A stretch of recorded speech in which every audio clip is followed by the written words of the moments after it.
إلى الأجانب العرب اللي بالسعودية عايشين، رجاء لا تحتفلون معنا. كفاية مجاملات، كفاية حقد، كفاية بغض. والله العظيم ما تحبوننا. مهما لبستوا عيالكم عقال تاسيس، مهما لبستوهم شمغ، مهما لبستوهم ثياب، والله العظيم انكم تعلمونهم وتدرسونهم البغض وكره السعودية. تعبنا. احتفالات السعودية للسعوديين والخليج فقط.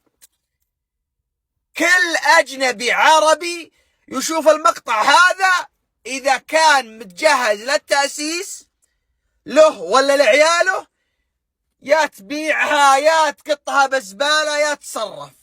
ما نبيكم تحتفلون معنا. كفوا شركم عننا، بس هذا الحال احتفال. والله تعبنا.